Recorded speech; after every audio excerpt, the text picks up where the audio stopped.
할렐루야. 사랑하는 성도 여러분, 잘 지내고 계십니까? 네, 너무 덥지요.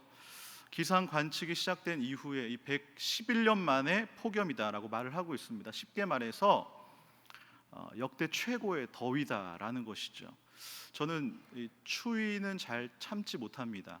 반대로 더위는 그럭저럭 좀 참는 편입니다. 그래서 정말 덥지 않으면 에어컨은 웬만하면 켜지 않고 이 선풍기를 사용하는데, 올해는 에어컨이 그 선풍기 역할을 대신하고 있는 것이죠. 아예 에어컨을 틀고 주무시는 분들도 계시지 않습니까? 무더위로 인해서 물이 마르고 수온이 오르면서 이 물고기들도 버티지를 못합니다. 기록적인 폭염에 이 방콕 쇼핑족들이 늘고 있다라고도 기사에 나오고 있습니다. 밖에를 아예 나가지를 않는 것입니다. 집안에서 컴퓨터로 쇼핑을 하는 것이죠. 밖에 나가도 외부로 나가는 것이 아니라 쇼핑몰 같은 에어컨이 빵빵하게 나오는 그러한 장소로 이제 외출을 한다라는 것입니다. 이 롯데 월드몰 같은 경우에는 상반기에는 주중 한 평균 방문객이 한 11만 명 정도였는데, 요즘에는 20만 명, 21만 명 정도가 그 롯데 쇼핑몰을 방문하고 있다라고 말하고 있습니다. 지금 이 태풍이 몇 개째 우리나라를 요리조리 잘 피해서 가고 있는지를 모릅니다. 이 여름하면 우리가 떠오르는 거 무엇입니까? 장마 아닙니까? 그런데 이 장마가 언제 시작했다가 언제 끝나는지도 모를 정도로 도저히 비가 올 기미가 보이지가 않습니다. 더위가 계속되고 이 잠을 설치다 보니까 알게 모르게 사람들에게 무기력증이 찾아오기 시작합니다. 그래서 그런 사람들이 하나둘 늘어나고 있는 것이죠. 그런데 몸이 처지다 보니까 우리의 영적인 부분도 이게 영향을 미친다라는 것입니다. 이쯤 되니까 마치 이 인간이 어디까지 견딜 수 있나 보자라고 하면서 하나님이 인간을 시험하고 계신 건 아닌가라는 이 생각이 들 정도입니다. 인간이 과연 이러한 어려움에서 어떻게 반응할 것인가, 어떻게 잘 버틸 것인가, 하나님께서 우리를 마치 시험하고 계신 것 같습니다. 각자의 방법으로 이 무더위와 잘 싸우면서 버티고 계신 줄로 믿습니다. 그런데 한 가지 기억할 사실은요, 이 무더위는 너무나 우리에게 힘듦을 주지만 우리가 이 무더위를 견딜 때에 우리는 한 단계 점프를 하게 된다라는 사실입니다. 중요한 것은요, 이 무더위는 지나간다라는 것이죠. 이제 언제 그랬냐는 듯이 이 서늘한 계절, 가을이 곧 올 것입니다. 벌써 어제 말복이 지나가니까 오늘 새벽에 벌써 이 바람이, 기온이 내려갔더라고요. 바람이 선선하게 불어오는 것을 느낄 수가 있었습니다. 그렇습니다. 하나님께서는요, 우리들에게 이 가을에게 감사하라고 이 무더위를 허락하신 것입니다. 무더위를 주셨습니다. 무더위로 몸과 마음이 이 무거워지는 것이 아니라 우리의 지친 마음과 영혼이 말씀으로 인해서 시원케 되는 그런 복된 밤이 되기를 주님의 이름으로 축복합니다. 하나님께서는요, 모든 사람들에게 동일하게 이렇게 무더위로 시험을 주셨다면 하나님이 한 사람에게 맞춤형 시험을 내리신 인물이 있습니까? 누굴까요? 바로 오늘 본문의 주인공인 욥입니다. 오늘 본문은 욥기의 결론 부분에 해당됩니다. 욥의 신앙 고백인 것이죠. 성경에서 정말로 극심한 고난과 고통을 통과한 인물을 꼽으라면 우리는 당연히 욥을 꼽을 수가 있을 것입니다. 그런 욥의 입술에서 어떻게 이러한 고백이 나왔는지 한번 살펴보기를 원합니다. 먼저 오늘 본문을 이해하기 위해서 욥기 전체의 내용을 간략하게 한번 살펴보도록 하겠습니다. 욥의 이야기는요, 욥기 1장에서 욥의 신앙을 칭찬하는 하나님의 이야기로 시작이 됩니다. 그러나 사탄은 욥의 신앙이 정말 진실한 것인가 하나님께 이제 제안을 하는 것이죠. 요청을 합니다. 하나님께서는 욥의 진실함을 아시기 때문에 사탄에게 시험을 허락하십니다.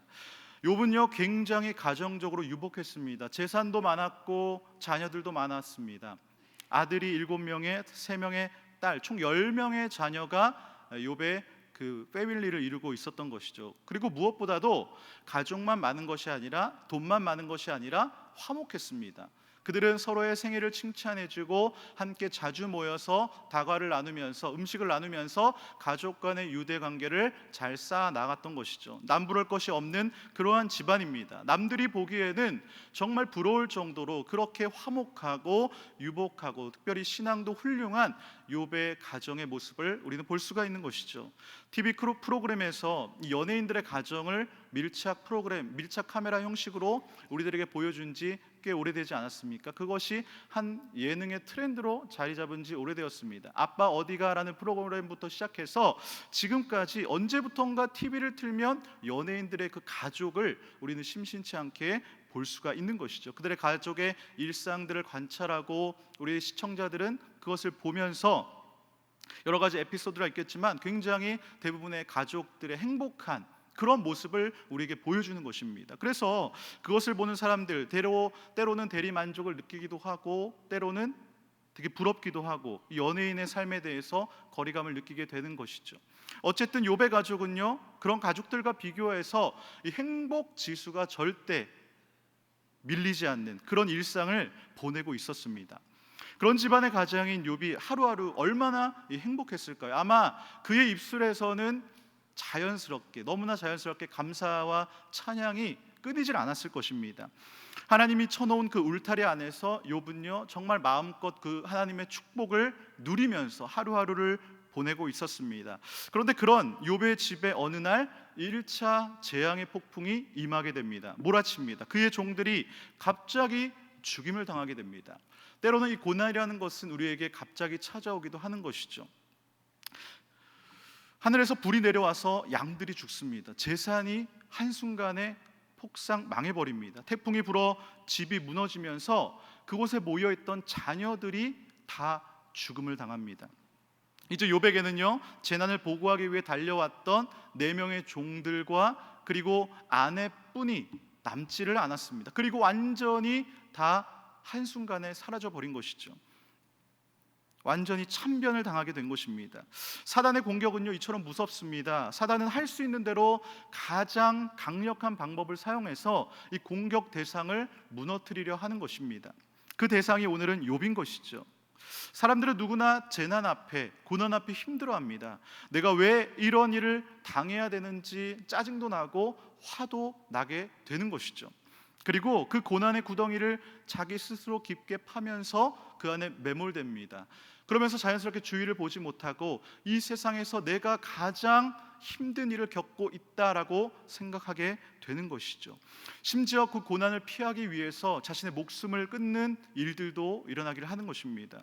시편의 기자처럼 고난당하는 것이 내게 유익이다라는 이 고백이 나오기가 쉽지가 않은 것입니다. 그런데 욥은 놀랍게도 뭐라고 말할까요? 주시니도 여호와시요 거두시니도 여호와시니 여호와의 이름이 찬송을 받을지니다. 모든 소유보다 하나님을 더 사랑했기 때문에 나올 수 있는 그런 신앙의 고백이었습니다.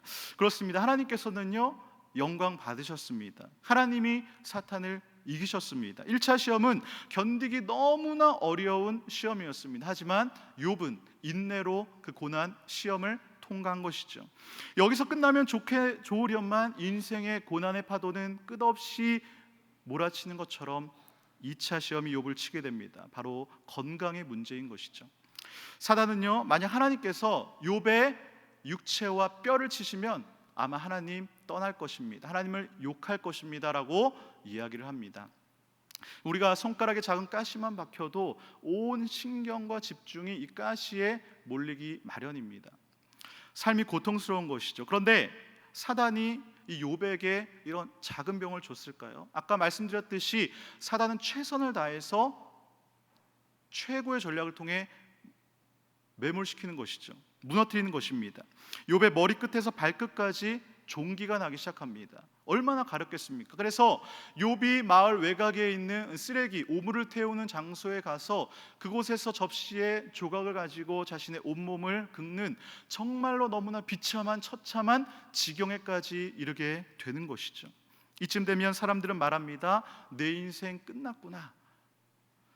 욥의 아내의 반응이 어찌 보면 정상처럼 보입니다. 여보, 차라리 하나님을 욕하고 죽으세요. 물론 이렇게 점잖게 이야기하진 않았겠죠.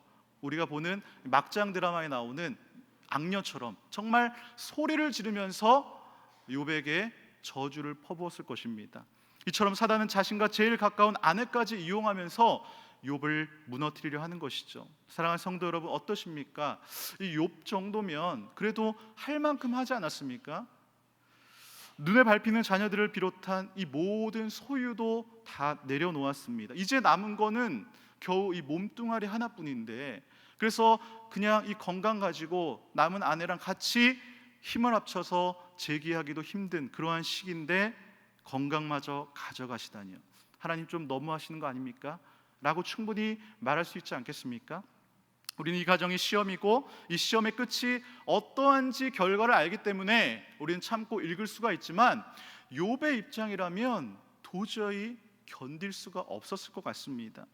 그런데 욥은요, 이 2차 시험도 통과합니다. 욥이 아내에게 오히려 꾸짖습니다. 어리석은 말 하지 마라 라면서 꾸짖는 것이죠. 2장 10절을 보면 우리가 하나님께 복을 받았은즉 화도 받지 아니하겠느냐 하고 이 모든 일에 욥이 입술로 범죄하지 아니하니라라고 성경은 기록하고 있는 것이죠.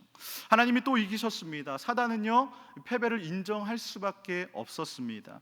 여기서 욥기가 끝나면 참 욥기가 짧은 성경이 되었을 텐데, 정말 모범적인 신앙의 욥, 모범적인 가장의 욥, 이런 타이틀을 가지고 욥기가 굉장히 이상적으로 마칠 수 있었을 텐데, 아쉽게도 욥기는 42장까지 있지 않습니까?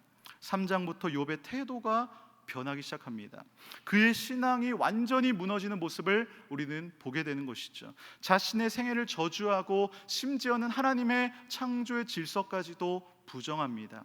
욥기 3장 3절은 이렇게 말합니다. 내가 낱날이 멸망하였더라면, 사내 아이를 베었다 하는 그 밤도 그러하였더라면. 뭐라고 말합니까? 1장과 2장에서 굉장히 우리가 상식적으로 이해할 수 없을 만큼 정도의 인내를 보였던 그 욥이 이제 극심한 고통으로 인해서 자신의 생애를 저주하는 모습으로 바뀌게 되는 것이죠. 차라리 내가 태어난 날이 종말이었다면, 세상이 완전히 망해버렸다면, 완전히 하나님의 창조 질서를 거부하고 부정하는 것이죠. 완전히 무너져버린 욥의 모습을 보면서 우리가 성경을 읽다 보면 좀 당황되기도 합니다.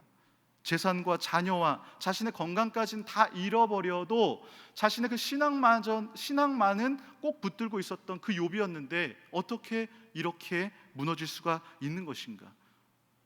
신앙마저 무너져버린 연약한 인간의 그 민낯의 모습을 우리는 보게 되는 것입니다. 욥의 무너진 마음은요, 3장 곳곳에서 표현되고 있습니다.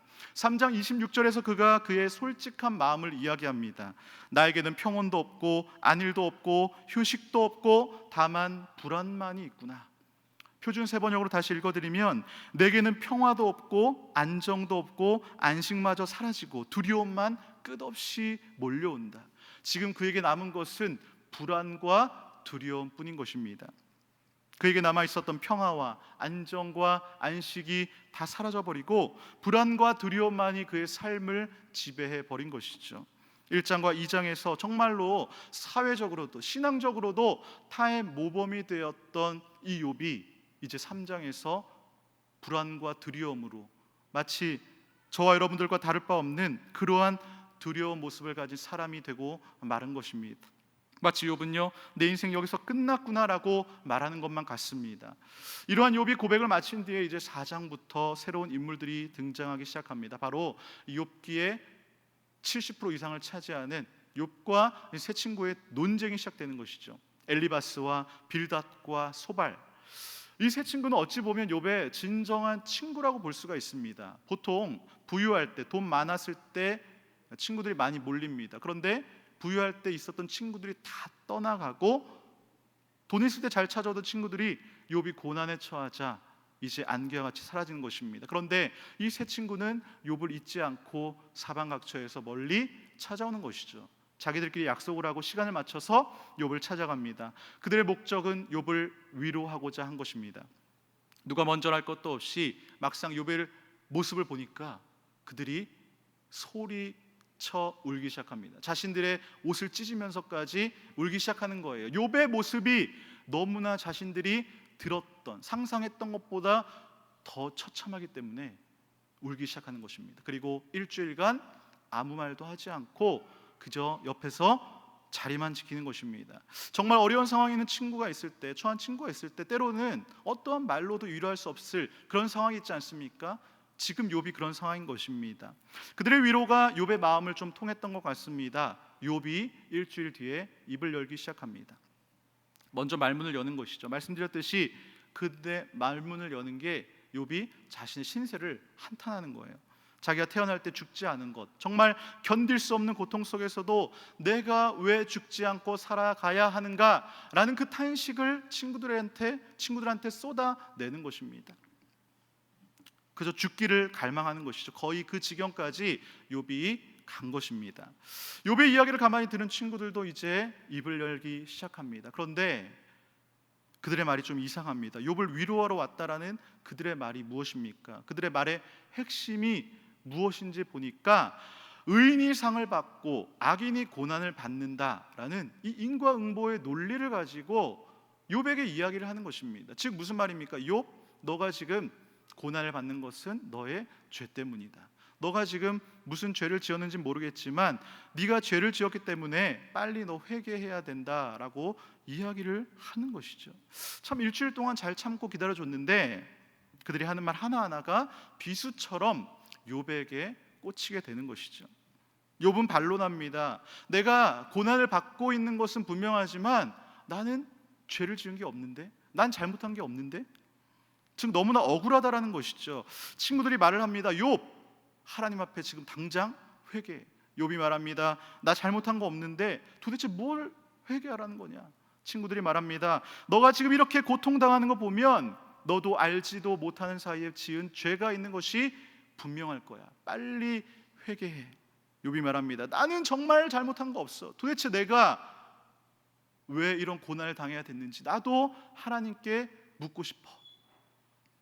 이처럼 이들의 논쟁으로 욥기가 진행이 되는 것이죠. 엘리바스가 말을 하면 욥이 반론을 합니다. 빌닷이 말하면 또 욥이 응답합니다. 그리고 마지막으로 소발이 말을 하면 욥은 거기에 대해서 이제 항변하는 것으로 이렇게 한 텀이 지나가고 이렇게 세 바퀴가 돌게 되는 것이죠.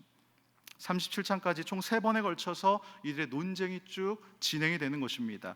그런데 사실 성경을 읽다 보면요, 이들의 논쟁이 썩 재밌지는 않습니다. 지루한 느낌이 듭니다. 왜냐하면 이 세 친구의 이 논리가 항상 똑같기 때문이에요. 인과응보의 논리, 죄 지었으니 악인은 고난을 받는다라는 이 논리로 계속 이야기하기 때문인 것입니다. 그런데 자세히 살펴보면요, 이 세 친구들의 주장과 생각은 변함이 없는데 이 욥의 생각이 점점점 변한다라는 사실을 우리는 발견할 수가 있는 것입니다. 처음에 욥의 언어는 굉장히 부정적이었습니다. 뭐라고 말했습니까? 차라리 내가 태어난 날 이 세상이 망해버렸더라면, 자기가 죽기를 갈구했던 그러한 욥이 시간이 지나서 조금씩 희망의 언어를 말하기 시작합니다. 나는 잘못한 것 없어라고 계속 주장하는 것이 아니라 욥의 신앙과 그 지식이 점점 변해가고 있다는 것입니다. 처음에는요, 욥도 인과응보의 그 원리로 대답을 했습니다. 그런데 시간이 지나니까 인과응보의 원리를 뛰어넘는 하나님의 자유를 이야기합니다. 그리고 또 시간이 지나서 자신이 살고자 하는 그 희망을 표현하기 시작하는 것이죠. 정말 그런 서서히 변화되는 욥의 모습을 보게 되는 것이죠. 욥이 처음에는 차라리 내가 태어나지 않았다면, 죽음을 이야기하는 욥이 어느덧 하나님께서 나를 도우시고 나를 회복시키실 것에 대한 그 희망을 욥이 이야기하고 있다는 것입니다. 이처럼 변화되는 이 모습 욥이 보이고 있지만 새 친구들과의 대화를 통해서는 욥이 답을 얻지는 못합니다. 하지만 분명한 것은 그 과정을 통해서 하나님에 대한 생각이, 욥의 하나님에 대한 생각이 변화되었다는 사실입니다. 도대체 하나님이 어떤 분이시길래 나에게 이런 고난을 주시는가, 나에게 이런 고통을 주시는가, 나를 내버려 두시는가, 이 하나님과의 관계에 대한 질문이 생기기 시작했다는 것입니다. 하나님을 더욱 찾고자 만나고자 하는 이 욥의 마음이 표현이 되는 것입니다. 이런 과정을 통해서 드디어 기다렸던 그 하나님이 38장에서 말씀하십니다. 그런데요, 이런 과정을 통해서 욥은 38장에서 말씀하시는 하나님의 그 말씀을 이해할 수가 있었다라는 사실입니다. 그렇습니다. 마침내 하나님의 응답을 구했던 욥, 그의 호소가 이루어졌습니다. 그동안 욥이 하나님께서 자신의 그 고난의 이유에 대해서, 자신의 그 고난에 대해서 한 말씀이라도 해주시기를 그렇게 원했는데 38장에서 41장까지 무려 4장에 걸쳐서 하나님이 욥에게 말씀을 해주시는 것이죠. 그런데요, 하나님의 대답이 욥의 기대했던 것과는 완전히 다른 그런 대답이었습니다. 도대체 내가 하나님 고통을 왜 당해야 합니까? 왜 저입니까? 왜 나에게 이런 일이 찾아왔습니까? 라는 이러한 질문에 대답을 해주시는 게 아닙니다. 하나님은요, 인간이 당하는 고난에 대해서 설명하지 않고 오히려 욥에게 질문을 하시는 것이죠. 어떤 질문을 하십니까? 너는 이 세상에 어떻게 창조됐는지 아느냐? 이 땅과 바다의 크기를 아느냐? 동물들의 그 세계를 아느냐? 하나님께서 자신이 만드신 이 천지 만물에 대해서 욥에게 70개가 넘는 질문을 쏟아내시는 것입니다. 참 욥이 그 질문에 대답할 수 있었습니까? 당연히 없지요. 하나님께서는 인간의 그 이해의 범위를 뛰어넘으시는 분이십니다. 그렇다면 왜 하나님께서는 고난의 의미를 묻는 욥에게 왜 대답을 해주시지 않으셨을까요? 바로 창조주이신 하나님께서는 인간에게 당신이 하시는 그 일에 대해서 굳이 알려줄 의무가 없기 때문인 것입니다. 인간의 입장에서는 하나님의 일에 대해서 그저 믿음을 가지고 신뢰할 수 있을 뿐인 것입니다. 하나님께서 당신의 일을 인간에게 일일이 보고할 필요는 없는 것이죠. 그렇습니다. 인간이 하나님을 경배하는 것은요, 우리가 하나님의 일을 다 알기 때문이 아니라 하나님의 신실하심을 믿고 신뢰하기 때문인 것입니다. 만약 욥에게 새 친구와의 토론의 과정이 없었다면 욥은 하나님의 이 대답을 듣고 전혀 이해를 하지 못했을 것입니다. 하지만 이제 하나님 말씀을 듣고 욥이 어떤 고백을 합니까? 바로 오늘 본문의 5절의 말씀입니다. 내가 주께 대하여 귀로 듣기만 하였사오니 이제는 눈으로 주를 배웁니다. 아멘. 너무나 유명한 구절이죠. 어찌 보면 이 욥기 전체 주제를 나타내는 구절이라고 볼 수가 있습니다. 그런데 여러분, 지금 욥이요, 하나님을 눈으로 보았습니까? 아니죠. 귀로 들었죠. 그런데 왜 눈으로 주를 본다라고 표현했을까요? 욥은 깨달았습니다. 하나님이 못하실 일이 없으시고 무슨 계획이든지 못 이루실 것이 없는 것을요, 욥은 깨달은 것입니다. 내가 잘 알지도 못하면서 감히 하나님의 뜻을 제가 흐려놓으려고 했습니다. 깨닫지도 못하면서 함부로 제가 말을 했습니다. 그러므로 제가 주장을 거두어드리고 회개합니다라고 그가 고백을 하고 있는 것입니다. 그렇습니다. 하나님에 대한 그 이해, 하나님에 대한 그 깨달음을 얻은 것입니다. 언제요? 그에게 갑자기 찾아온 그 고난 앞에, 그가 하나님 앞에 끊임없이 질문하고 기도하고 하나님을 만나기 위해서 몸부림칠 때 서서히 깨닫게 된 것이죠. 그가 살아계신 하나님을 만나게 된 것입니다. 이를 통해서 그의 불안과 두려움은 완전히 사라지고 온전히 하나님과의 그 관계를 통해서 그가 회복을 맛보고 그는 성장했던 것입니다. 남들이 말해주는 하나님이 아니라 내가 직접 체험한 그 하나님을 그는 경험하고 만났던 것이죠. 예전에는요, 이 100번 듣는 것보다 한 번 보는 것이 낫다라고 이야기를 합니다. 그러나 지금은 100번 보는 것보다 한 번 경험하는 것이 낫다라고 이야기를 합니다. 사람들은 들은 것의 20%, 읽은 것의 30%, 본 것의 50%, 체험한 것의 무려 90%를 기억한다라고 말하고 있습니다. 욥은요, 하나님을 경험했습니다. 그의 살아계심을 체험했습니다. 그런데 욥도 한 번에 깨달은 것이 아닙니다. 중요한 것은 그 치열한 논쟁을 통해서 그가 하나님을 만나고자 하는 그 몸부림을 통해서 그는 깨달았다라는 것이죠.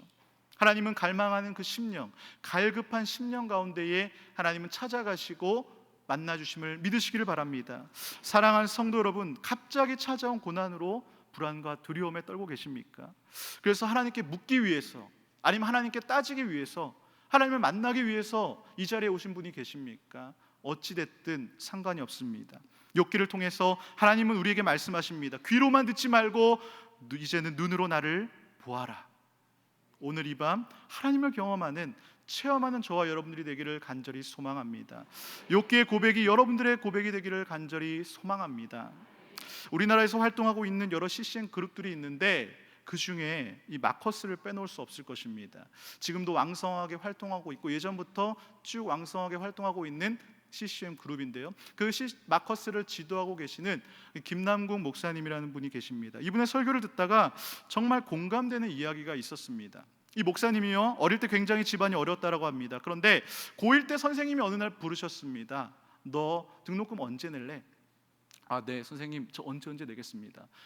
이 목사님은 어머님이 알려주신 대로 이제 이야기를 한 것입니다. 어머니가 언제 내겠다라고 했으니까 이렇게 얘기를 한 것이죠. 그런데 그러한 일들이 몇 번 반복이 되었습니다. 어느 날 선생님이 부르셨습니다. 부르시더니 갑자기 이 뺨을 때리시더라는 겁니다. 그러면서 이렇게 말을 하는 것이죠. 너 선생님한테 장난치니? 너 이때 낸다라고 하지 않았냐? 그렇습니다. 사실은 어머님이 알려준 대로 말을 한 건데 이 목사님 너무 억울했습니다. 근데 알고 보니 집안 환경이 너무 어려워서 돈을 못 냈던 것이죠.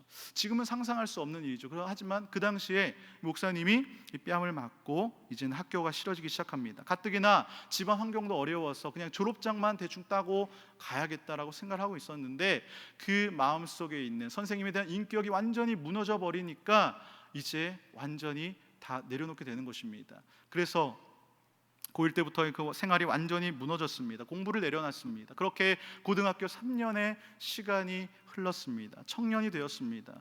목사님은 억울했다라고 합니다. 참 그때 내가 좋은 선생님을 만났다면 내가 좀 달라졌을 텐데.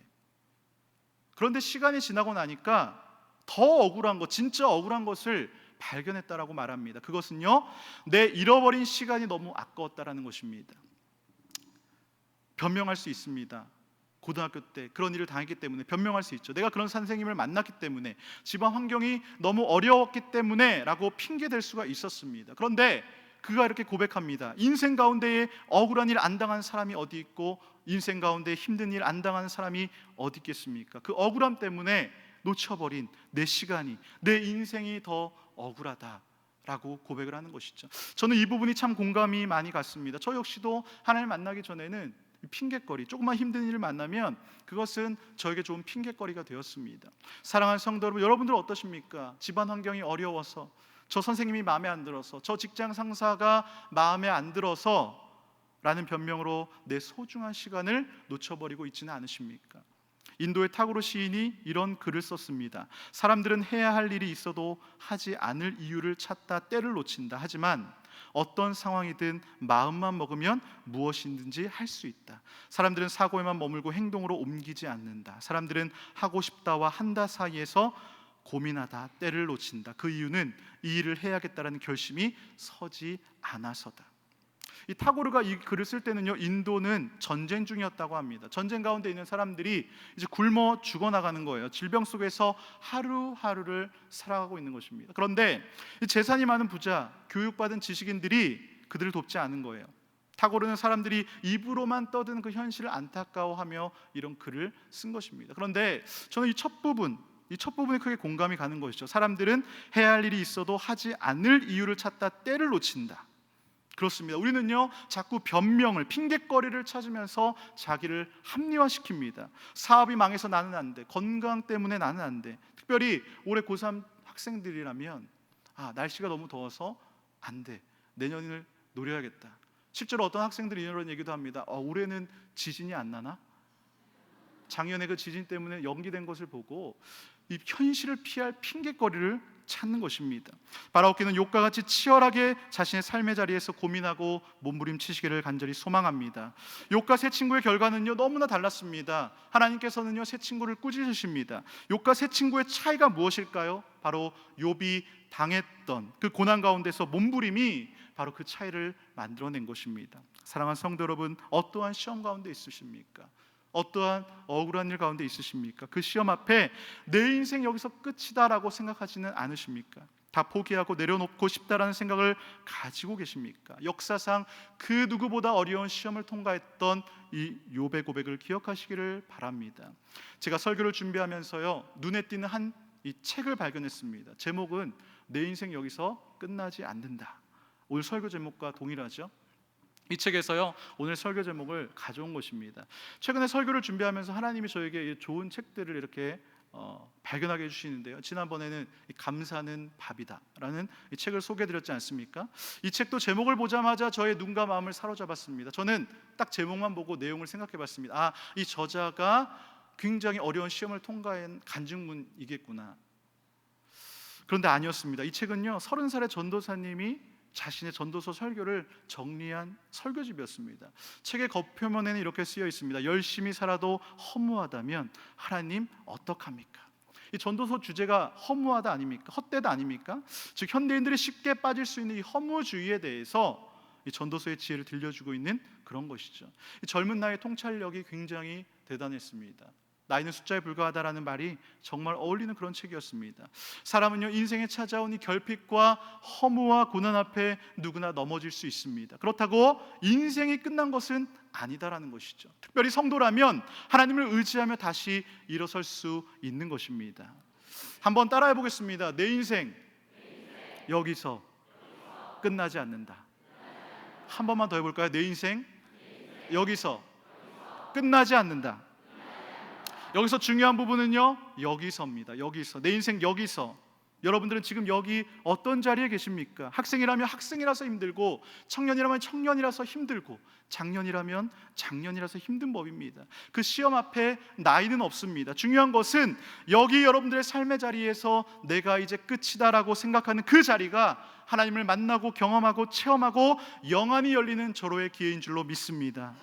지금 여러분 어떤 어려운 가운데 계십니까? 지금 겪고 있는 그 일을 핑계 대고 있지는 않으십니까? 신앙은요, 체념이 아니라 체험인 것입니다. 도전인 것입니다. 오늘 욥과 같이 인격적으로 실존적으로 하나님을 만나는 자리로 나아가는 여러분들이 되기를 간절히 소망합니다. 욥기의 마무리가 어떻게 됩니까? 우리가 너무나 다 잘 알고 있듯이 해피엔딩으로 끝납니다. 욥기 42장 12절을 보면 여호와께서 욥의 말년에 욥에게 처음보다 더 복을 주시니, 말 그대로 갑절의 축복을 주십니다. 그런데 이 갑절의 축복은요, 하나님의 이 서비스입니다. 하나님과의 실존적인 만남이 진정한 축복인 것이죠. 하나님을 경험할 때에 하나님께서 모든 부족한 것을 알아서 갑절로 채워주실 줄로 믿습니다. 귀로 듣는 하나님이 아닌 눈으로 보는 이 밤 되기를 주님의 이름으로 간절히 축복합니다. 제가 설교를 준비하면서 너무나 떠오르던 찬양이 있었습니다. 그래서 말씀 앞에 이 찬양을 수십 번 반복해서 따라 불렀습니다. 내게 허락하신 시련을 통해 나의 믿음 더욱 강하게 자라나고, 험한 산과 골짜기 지나는 동안 주께 더 가까이 나를 이끄시네. 내가 겪는 시험이 어렵고 힘겨워도 내 주님보다 크지 않네. 내 앞에 바다가 갈라지지 않으면 주가 나로 바다 위 걷게 하리. 이 찬양을 부르는데 머리가 쭈뼛쭈뼛 서면서 소름이 돋는 거예요. 너무나 큰 감동이 밀려왔습니다. 후렴이 어떻게 됩니까? 나는 믿네. 주의 능력으로 내 삶 새롭게 되리. 나는 믿네. 주의 능력으로 담대히 나아가리라. 주와 함께 싸워 승리하리라. 날마다 믿음으로 나 살아가리. 우리 한번 처음부터 같이 불러볼까요?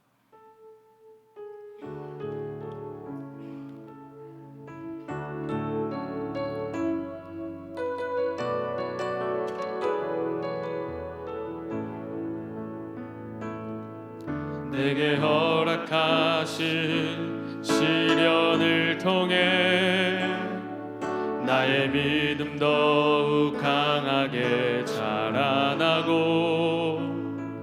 험한 산과 골짜기 지나는 동안 주께 더 가까이 나를 이끄시네.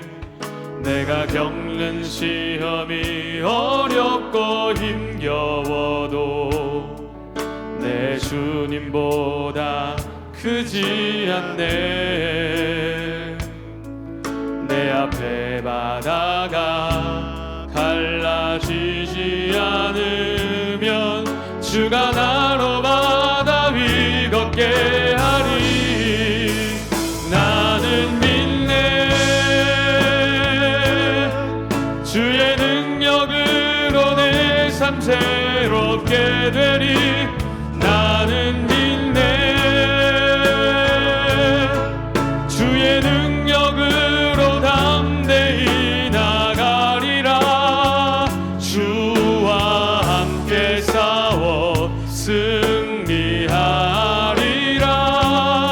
날마다 믿음으로 나 살아가리. 내게 허락하신 시련을 통해 내게 허락하신 시련을 통해 나의 믿음 더욱 강하게 자라나고 험한 산과 골짜기 지나는 동안 주께 더 가까이 나를 이끄시네. 내가 겪는 시험이 어렵고 힘겨워도 내 주님보다 크지 않네. 내 앞에 바다가 갈라지지 않으면 주가 나로 바다 위 우리 걷게 오른손을 하리. 만들어서 부르겠습니다. 나는 믿네. 주의 능력으로 내 삶 새롭게 되리. 나는 믿네.